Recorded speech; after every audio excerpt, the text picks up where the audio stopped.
Hey guys, welcome to the Powerful Man Show, where we help married businessmen save their marriages without having to talk about it, get unstuck, and gain clarity in their lives. As I like to say, life is too short for average. I'm your host, Doug Holt, with my co host, Tim, the Powerful Man Matthews. Now let's get this started.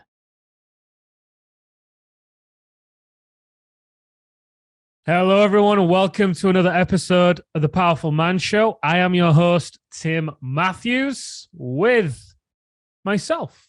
Unfortunately, my co-host, Mr. Dougie Fresh, is not with me today. He has needed to take some time to refill his cup after pouring into the men at the Alpha Reset in a major way, and obviously the movement and the men that we serve. So he is out on the mountain skiing with his wonderful wife. Sending you guys lots of well wishes. So, gents, if you're new to the show, we like to invite you guys, or we're going to be doing in this show in particular, to go through a little bit of an exercise with us. Okay. So if you are driving, it would be fantastic if you could pull over, or if you want to listen to this and you're driving, then I advise you that you take some time to go through this at some point today. Okay. Like Dougie Fresh always says, at the moment of insight, take massive action. Now, this is something that came up in conversation with the Inner Circle today. It was impactful with those guys. And for those of you that don't know, the Inner Circle is our high-level mastermind where we limit it to a maximum of 10 men who invest upwards of 60K to be in it for the year. And it's full of some amazing men, all playing at a high level in business and marriage and health. Guys in there competing Ironmans, run 8-figure companies. They're amazing men, all while being incredibly loving family men as well. So we're going to talk about death. Morbid, I know. However, very important thing to do. A very important thing to do, especially for a masculine guy.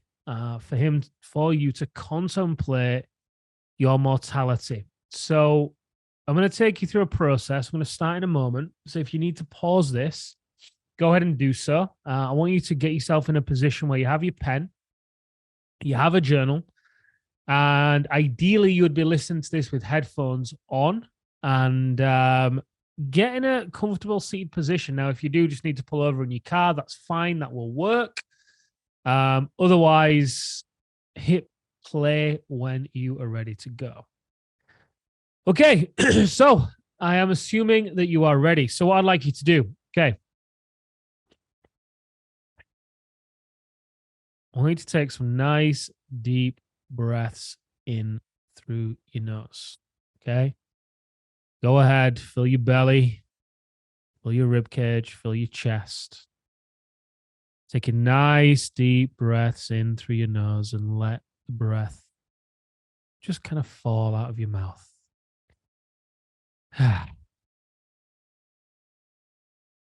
Continue to repeat this rhythm.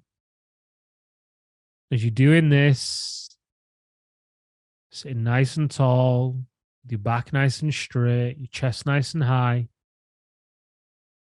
I want you to continue to notice how your body feels as you feel supported on the seat right now. Feet planted, held by the seat. And continue to take nice, deep breaths. Breathing in through your nose, filling up your belly, filling up your chest, filling up your rib cage. Big, big, deep breaths. And again, just let the breath roll out of your mouth. Well done. Now, in a moment, what we're going to do is we're going to pick the pace up a little bit, and we're going to start through some quick inhales through the nose and let the breath roll out of the mouth. Okay. On the exhale, we're just going to hold the breath for 30 seconds. Continue to breathe. Fill up your belly, fill up your chest, fill up your rib cage.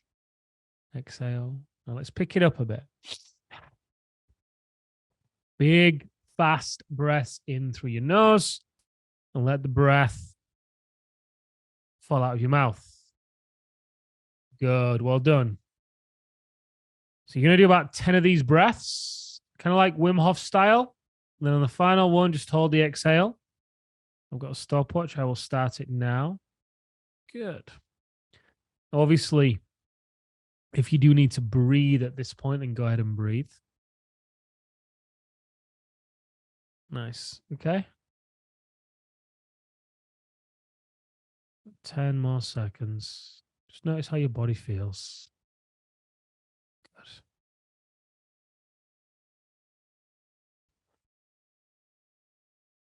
3, 2, 1. Good. And relax. And again, continue to return to the deep breaths in through your nose. Again, filling up your belly, filling up your rib cage, filling up your chest, and letting it roll out of your mouth. Any noise you want to make on the exhale, a sigh, a groan, whatever, it's all valid. Good. Continue with this, filling up your belly, your chest, your rib cage, and let it go. Well done. So we're going to return to the fast breaths in a moment. Again, just like you did, Wim Hof style, if you will. Breathing fast in through your nose, letting out through your mouth. And do 10 to 12 of them. And the final one, you're going to hold the exhale. Okay, so let's begin. 1, 2, 3, 4, 5, 6, 7, 8, 9, 10, 11, 12. And exhale and hold the exhale. As you hold the exhale, just notice how your body feels. I want you to imagine feeling an inch above you, an inch beneath you, an inch behind you, in front of you. Just imagine how it feels. Just connect the energy around you. And I want you to imagine that this is your last breath. The final breath you ever are going to take. Notice how your body wants to breathe. Notice how there is a desire to want to breathe in. But imagine you were never to breathe in again. This is your mortality. Imagine your life. Let it flash before you. See everything that has come before this point, up until this point. Will you die a happy man? Will you die with regrets? Any conversations that you need to have had? So when you feel ready, allow yourself to breathe. Take out your journal and a pen. And I want you to imagine coming round from this, that you have been given the news that you have 6 months to live. Just let that sink in, that feeling. You have 6 months to live. There's a terminal illness, and you have 6 months to live. What must happen in order for you to die complete? Write it down. What must happen in order for you to die complete? Make a list of it. Whatever's coming up for you right now, get it down. What conversations do you need to have? What things do you need to do?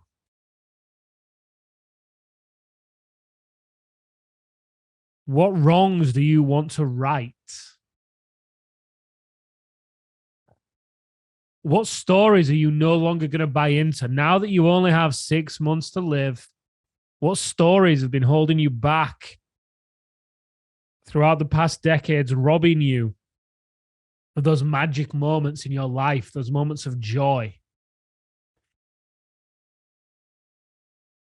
And we all like to think we have all the time in the world, but do we? Coming up to almost a year ago, my uncle, he was 72 years old, fit and healthy, very healthy 72-year-old. He was in the gym. He felt a pain in his chest as he was doing the bench press. That seems a bit weird. thought he'd pulled a muscle, went home, thought nothing of it, and then he began to cough, and he was coughing up blood. Okay. Not a good sign. He didn't want to worry, so he didn't go to the doctors until a couple of days later. My father actually took him. Immediately, the doctor referred him to the hospital. He had a diagnosis, or he received a diagnosis of lung cancer.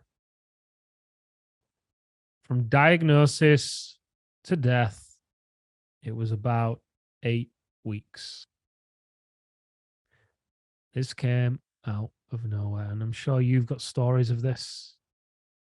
I'm sure you've heard or know somebody has experienced something like this. The point is, we all like to think we have all the time in the world, and we wait and we settle. What if you only had 6 months to live? What would have to happen in order for you to die complete? You should still be journaling by this point. Getting all these things down. What conversations do you need to have with people? What would you stop tolerating? What stories would you stop letting limit you?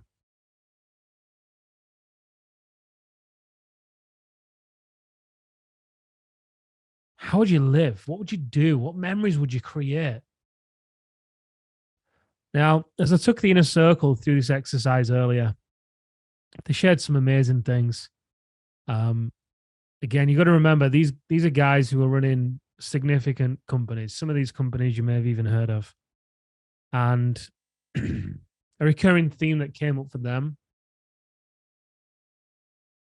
nothing was around business. The things that they needed to do in the next 6 months in order to die complete, very few were around business. One was selling his business so he could put the money in a trust for his family. Another one was making sure the wills and things were in place so that if he did pass away, then ownership would go to his wife, and then obviously they could choose to do what they want with the money. But apart from that, it was everything like, I need to tell my loved ones how much they mean to me. I'd arranged the trip to Italy with my wife that we've always wanted to go on. Because you know what? I say, well, we could use that money on something else, but the reality is I can always make more money. I don't always have more time to make more memories. One was going on a boys' trip, spending time with friends, doing a daily video blog for my kids, giving them lessons, writing a book, making sure I took time to pass on the things that money can't buy. The thing is, as the inner circle men went through this, and maybe you too, they really began to get perspective on what really mattered in life. And I asked them, well, what is stopping you from achieving those things over the next 6 months? And some of them said, well, the story is I don't have the time, to which conversation carried on. And it was, hey, you don't have a time management issue, you have a priorities issue. The reality is when you realize you only have 6 months left to live, work stops being a priority and beginning to live becomes a priority. Making memories becomes a priority. Love and joy and connection. Do you know what? Even if you didn't achieve all of those things over the next 6 months, the amount of openness and joy and love you would experience on that journey would be incredible. We all like to say that it's not possible to live like every day was your last. Well, I'll tell you what, something that I've come to learn is that the people that are dying are the ones that tend to appreciate things the most. It is possible to live with appreciation every day. It is possible to live with the joy and the lightness and creating the memories and telling people how much they mean to you and spending time with people that matter, right? Doesn't mean you're not going to get triggered at times. You might fall into deer, but you'll quickly clean it up because you know you only have 6 months left to live. So you don't want there to be any mud on the glass. I asked the inner circle men as well, what stories would you stop letting limit you? The story that I need to make more money in order to prove myself. The story that I don't have enough time. The story that to provide for my family, it means I have to set them up through work, set them up financially. Imagine you handling shit tests. I think you'd handle shit tests from a very different place. If you knew you had 6 months left to live, you just wouldn't sweat the small stuff, would you? You wouldn't get sucked into it. You'd handle it with a bit of playfulness, a bit of cockiness. Come on, honey. Let's make the most of our time together. Come on. I love it when you get mad. Right?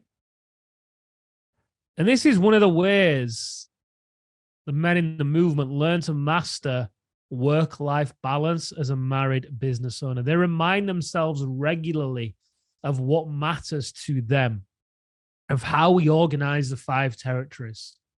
It goes self, number 1. That is at the bottom of the pyramid. Health as number 2. That's above it.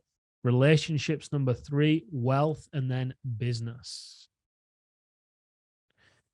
If you only had 6 months to live, I imagine you'd make decisions slightly differently, right?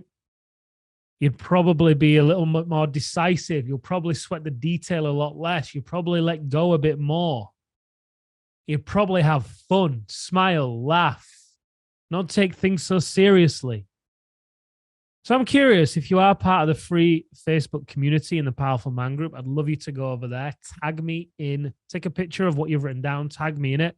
I'd love to see it. If you are in the private community with all the other men in the movement playing an active role, go ahead, go over to Workplace, take a picture, tag me, post it in there.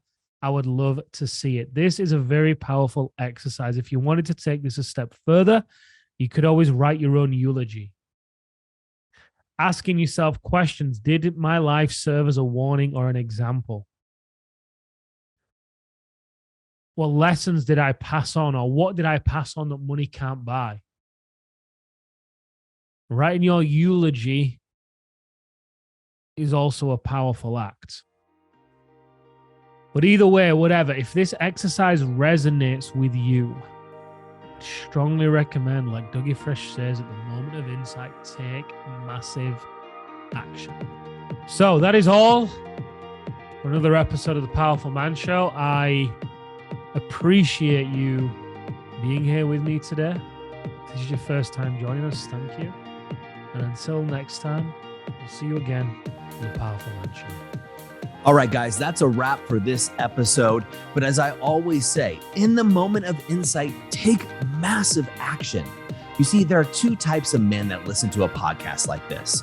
Those that go on from one podcast or show to another, just hoping things are going to change and realizing that they're going to be in the same place month after month, year after year. You see, I was this guy, so I completely get it. You may just not be ready. But there's also a second man that listens to a show just like this. And this is a guy who takes massive action so they can shorten the learning curve, compress time, and get results to be the wolf. See, wolf is an acronym for wise, open, loving, and fierce. Now, ask yourself, which one am I? And just be honest with yourself there. And there's no judgment on my end, but if you're ready to move from deactivated deer mode, which is defend, excuse, explain, react, to activated wolf, wise, open, loving, and fierce, then go over to thepowerfulman.com/grow and go there now. In fact, I'll make it super easy for you. I will even put the link right in the description here, so you can just click it and go over there now to learn more. Guys, in the moment of insight, take massive action. Go from deactivated to activated, because like I said, life is too short for average. And I'll see you on the next episode.